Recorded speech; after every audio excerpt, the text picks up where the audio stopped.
We'll be live.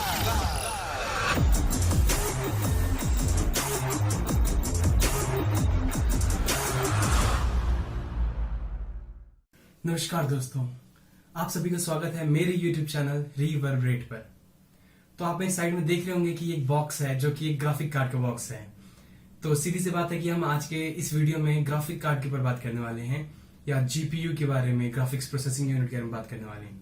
तो दोस्तों, इस वीडियो में मैं डिस्कस करूंगा ऐसे कुछ पॉइंट्स और ऐसे कुछ स्पेसिफिकेशंस ग्राफिक कार्ड्स की जो कि एक नॉर्मल बायर को जो कि पीसी बिल्ड करने वाला है या फिर ग्राफिक कार्ड खरीदने वाला है, तो उसको किन किन चीजों पे ध्यान देना चाहिए और उस चीज को अगर लाइक उस स्पेसिफिकेशन का मतलब क्या है और वो उस मतलब उसको कैसे सिलेक्ट करे कि उसके अकॉर्डिंगली उसके नीड के हिसाब से उसको क्या सूट करता है। तो मेरे सामने जो ग्राफिक कार्ड है गैलेक्स का GTX 1660 6GB DDR5, तो ये मेरी नीड के हिसाब से सफिशिएंट है। मेरे को जिस काम के लिए चाहिए था सफिशिएंट है। आपके लिए मे भी थोड़ा डिफर कर सकता है। तो जो जो चीजें मैं बताऊंगा आप उससे डिसीजन ले सकते हैं कि आपको कौन सा ग्राफिक कार्ड चूज करना है। तो लेट्स स्टार्ट गाइस। तो दोस्तों, मेरे सामने है ये गैलेक्स GTX ग्राफिक कार्ड। तो आप देख रहे होगे इसके अंदर मतलब आप कोई भी ग्राफिक कार्ड खरीदना चाहोगे तो कुछ कुछ चीजें जो कि आप ध्यान दोगे। पहली बात की ब्रांड कौन सा लें, तो मतलब ब्रांड या चिपसेट किसका लें। तो चिपसेट में हमारे मार्केट में सिर्फ दो ही कंपनीज अवेलेबल हैं, दो ही मैन्युफैक्चरर्स हैं जो अभी चिपसेट बनाते हैं कॉम्पिटिटिव लेवल पे। तो वो है एक AMD Radeon और ये NVIDIA। तो मैंने NVIDIA का चिपसेट लिया है बिकॉज मुझे CUDA कोर्स का काम था। AMD Radeon भी बहुत अच्छा है, मतलब they are equally competitive enough. तो मेरा जो GTX 1660 है ये एक चिपसेट का नाम है। तो 1660 2080 ये चिपसेट के नाम में आपको रेडियन में जाओगे तो आपको X580 X590 मिलेगा। तो इसका इक्विवेलेंट रेडियन में X590 आई थिंक X590 है। और फिर जैसे आप जाते होगे तो आप ग्राफिक कार्ड में दो चीजें इंपॉर्टेंट देखते होगे कि मतलब कितना जीबी का ले रहे हो आप, और फिर GDDR5 है GDDR6 है, तो वो भी डिपेंड करता है। तो उससे परफॉर्मेंस में थोड़ा फर्क आता है। तो 6GB 8GB 4GB जो भी आप सिलेक्ट करते हो वो है क्या एक्चुअली। तो 6GB 8GB जो है वो VRAM है, वीडियो रैंडम एक्सेस मेमोरी। तो VRAM आपकी जितनी ज्यादा होगी मतलब आप उतने आपका जो GPU चिप है वो वहां से उतना ज्यादा डेटा प्रोसेस करके उसमें रख सकती है। तो रैंडम एक्सेस मेमोरी से इसे कंफ्यूज ना करें।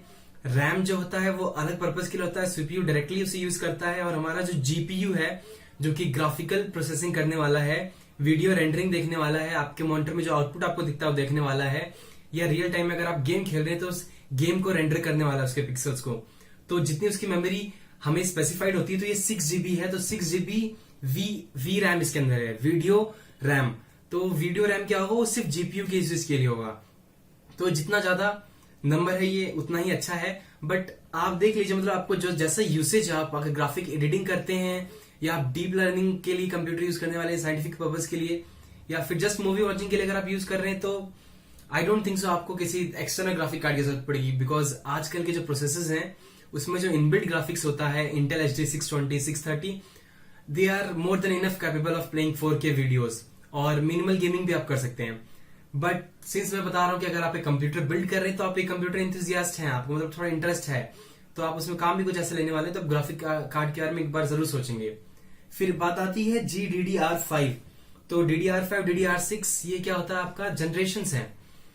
तो आपने रैम में सुना होगा DDR, जस्ट इसमें G आ गया, मीन्स ग्राफिक्स का जो आपका ड्यूअल डेटा रेट वाले, जो यहाँ पे इसका ड्यूअल डेटा रेट समथिंग इसका फुल फॉर्म होता है, मुझे एग्जैक्ट याद नहीं है, मैं गलत बताऊं तो मुझे सही नहीं लगेगा।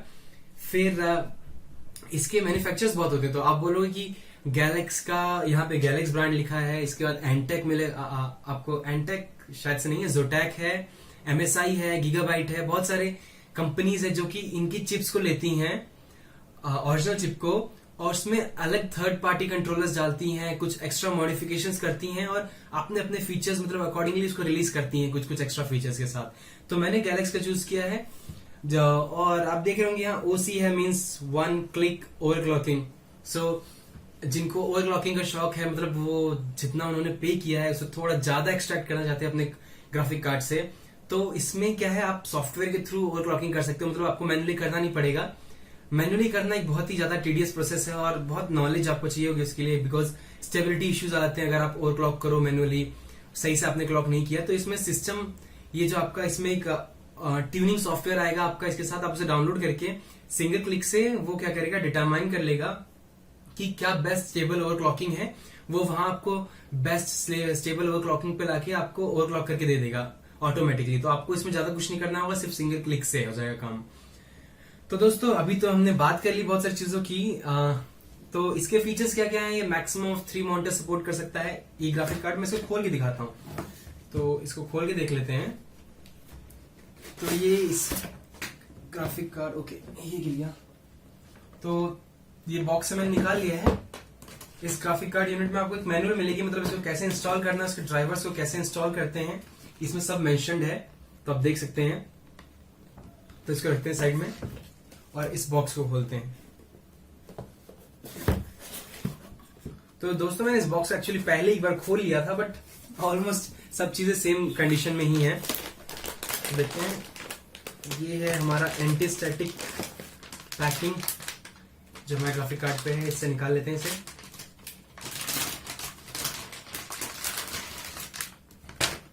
तो दोस्तों ये रहा ग्राफिक कार्ड हमारा, जो कि है 1660 OC। तो इसमें भी वर्जन आते हैं, सुपर 1660, सुपर 1660 Ti। उसमें थोड़े मोड़े, मतलब मैंने जैसा आपको बताया कि सेम कोई कंपनी से खरीदती है सेम चिप को, उसमें कुछ एक्स्ट्रा फीचर्स ऐड कर देती है थर्ड पार्टी कंट्रोलर्स लगा के, तो उसका मतलब अकॉर्डिंगली रेट उसकी परफॉर्मेंस चेंज होती है। तो हमारा जो ग्राफिक कार्ड है इसमें 2 कूलिंग फैंस लगे हैं जो कि 90 mm डायमीटर के हैं, और इसमें एक हीट सिंक आप देख सकते हैं, हीट सिंक है। और एक्चुअली इसको थर्मल डिसिपेशन के लिए बहुत अच्छे से डिजाइन किया गया है, मतलब ये जितना कूल दिखता है उतना ही कूल रहेगा वर्किंग कंडीशन में भी, काम करते समय भी। और फिर बात की जाए तो इसके पीछे, इसके पीसीबी के पीछे एक बैक प्लेट लगाई गई है जो कि इसको मतलब एक अच्छा फिनिश, अच्छा लुक देती है, और साथ ही साथ ये भी हीट डिसिपेशन में थोड़ा हेल्प करेगी।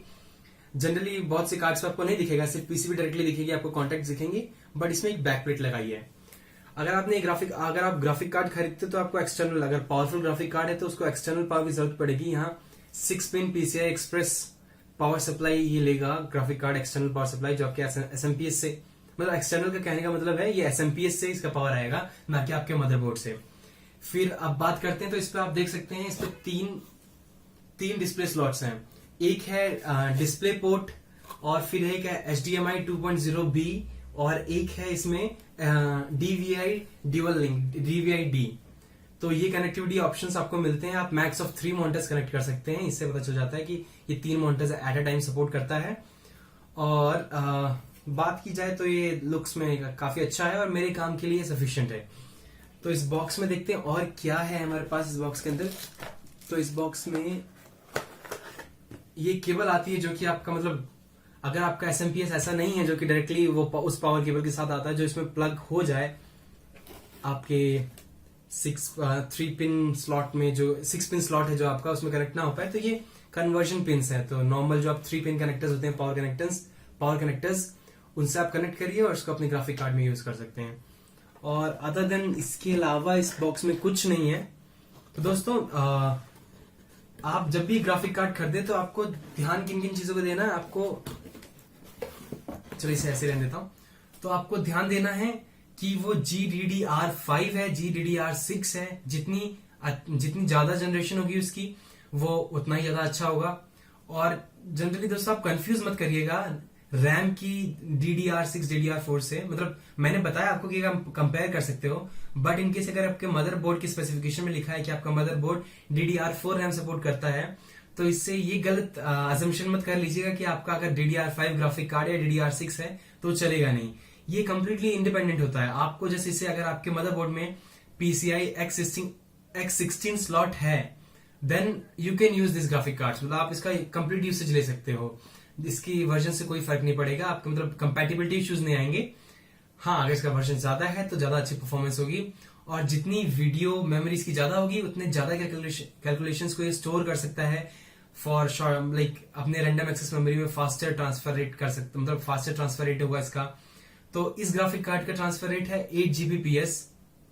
पावर यूसेज है अलोंग लाइक सम 200 वॉट और 185 वॉट, मुझे एग्जैक्ट नहीं पता, बट 185 के आसपास है।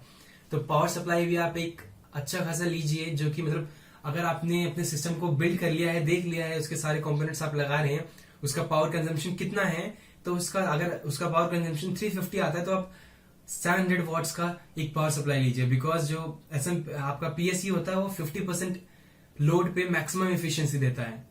तो वो कुछ चीजें रही कि आप पीसी बिल्ड करते समय मतलब किन किन बातों का ध्यान दें। ग्राफिक कार्ड में आपको इसी चीज का ध्यान देना है कि आपको आपकी पहली बात रिक्वायरमेंट क्या है, अकॉर्डिंग टू रिक्वायरमेंट आपका बजट कितना है, उस बजट में बेस्ट कार्ड कौन सा है। और बात एक और पॉइंट नोट करने के लिए है कि अगर आपके पास इंटेल का सीपीयू है और आप निविडिया का ग्राफिक कार्ड लगा रहे हैं, या फिर निविडिया का सीपीयू है और आप एएमडी ग्राफिक कार्ड लगा रहे हैं, तो कोई इश्यू नहीं आने वाला।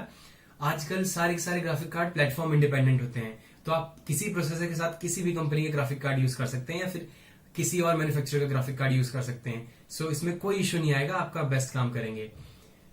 तो गाइज मुझे लगता है कि इस वीडियो में बस इतना ही काफी है। अगर इनकेस आपको कोई और डाउट हो, कोई और क्वेश्चंस हो ग्राफिक ये जीपीयू के रिलेटेड, तो आप कमेंट सेक्शन में लिख सकते हैं। और इसके मैं इस प्रोडक्ट की लिंक जो है अमेजोन पे, वो मैं डिस्क्रिप्शन में डाल दूंगा। मुझे अप्रॉक्स 22,000 का पड़ा। उस टाइम आपके टाइम प्राइस में चेंज आ सकता है, तो देख लीजिएगा आप। So thank you guys, please like, share and subscribe. The revolution will be live.